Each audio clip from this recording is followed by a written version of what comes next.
operation to enhance her beauty. And the presidency fed them by. They invited the journalists.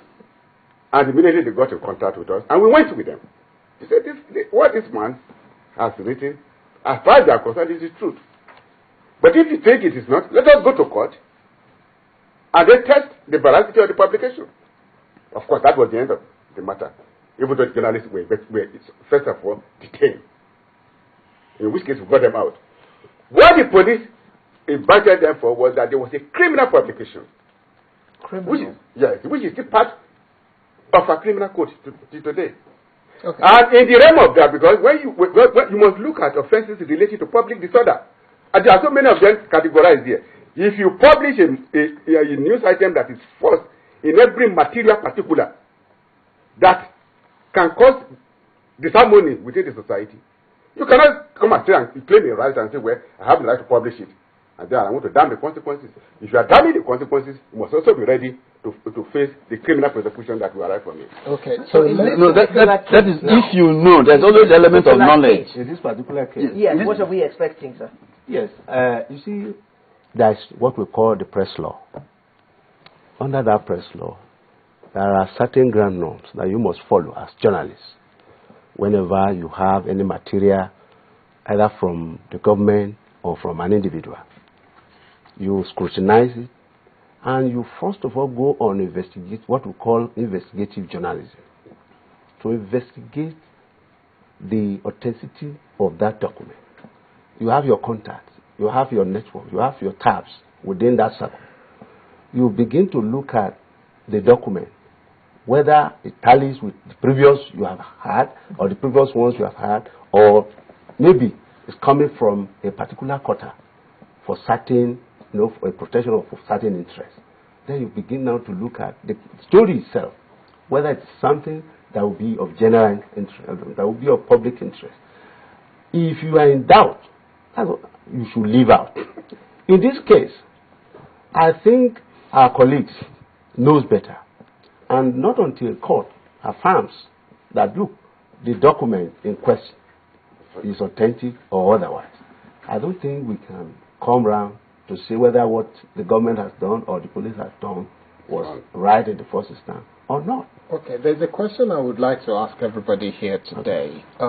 When we look at what the government of Dr. Goodluck Jonathan has done so far in the last 2 years, would you say that he has been fair and just to the media in Nigeria? Because his spokesperson have said that this government has robustly supported freedom of the media. Well, let me say that we have had governments in this country, and successive government has always claimed that they have, allowed press freedom. But has this one this particular one, I can say, from my own personal opinion, that we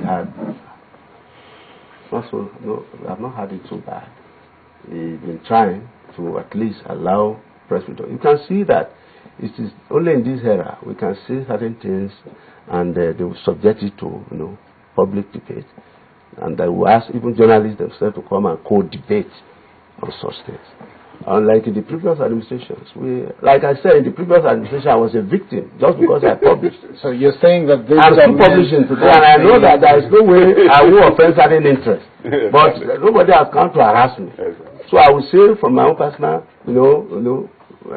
perspective, I can say that the present government has done well by at least promoting, that press freedom, and that the Freedom of Information Bill has also helped us, in making sure that we are protected and that we have free access to information. No, seriously. I think I was. That's my own personal. I thought you were going to direct because I would have asked the petitioner to answer. I think the petitioner has answered the question. I'm not going to just concur. I will also have to add that apart from this present incident of I beg your pardon, Mr. Baje. We have a caller on the line. Almighty caller. Shiji, good morning. How are you today? Good morning. I'm fine. I'm not in the studio. Hello? Yes, Shiji, you'll need to reduce the volume of your television set. I have done that already. I've left where the CD is. Good. Go ahead. Okay. Ask your question or comment. It's just a comment. It's just my view. I'm not a lawyer, but I think if the government has any problem with leadership story, the police can investigate and take the matter to the court. Then it's not left for the court to, if the journalist has got a fraudulent document, the journalist that wrote the story will not pay for it. It will not be jailed for it. Sort of, you know. So I don't think the police has the right to ask for the source of the story. What the government should have done is to take the leadership paper to court. Okay. All right. Thank you very So much. that is my view on it. Now, let's come back to you then. You said you were going to add to Yes, what Dr. Aribishop in said. fairness, apart from this leadership story so far, I think in the realms of press freedom, we have fared better presently than previous even administration. Because I'm talking because I'm not being selfish. I want to say that I'm one of the beneficiaries of the freedom of information because I cannot ask, because I've just received a letter to my local government chairman now in Agboiketu to tell us why the roads are not done. In where? Agboiketu here. Why the roads in Agboiketu have been made so unmotorable. So if not for the Freedom of Information Act under the present government, I think at least I would give them credit for that. Well, you're a lawyer. Do you think that the freedom of information has been well tested or is yet to be tested? My colleagues, several of our colleagues and Nigerian citizens have gone to court and have taken advantage.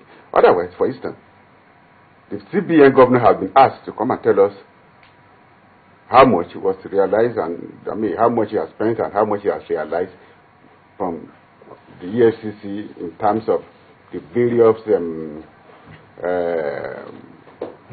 recovery they have done. Ordinarily, these are things that we will never achieve with a letter writing, but now you can invoke the provisions of the law and do it. We have another call. Okay. Suddenly, at the end of the program, we're suddenly having calls. Yes, Godfrey, good morning. Please quickly make your contribution or ask your question. Yeah, good morning. My name is Godfrey. I'm calling from Abuja. I'm directing my question to especially Mr. Abaji on the issue of arresting of those 4 journalists in Nigeria recently. I'm asking, the question I was expecting you to ask Mr. Abaji was it right for the journalists to open up to the police, even with their lawyers in his presence there, to disclose their thoughts? Thank you. Okay. Okay. Well, if that is the specific question from the police to the journalists who I'm asking for, of course I will tell the police, no, we cannot disclose here.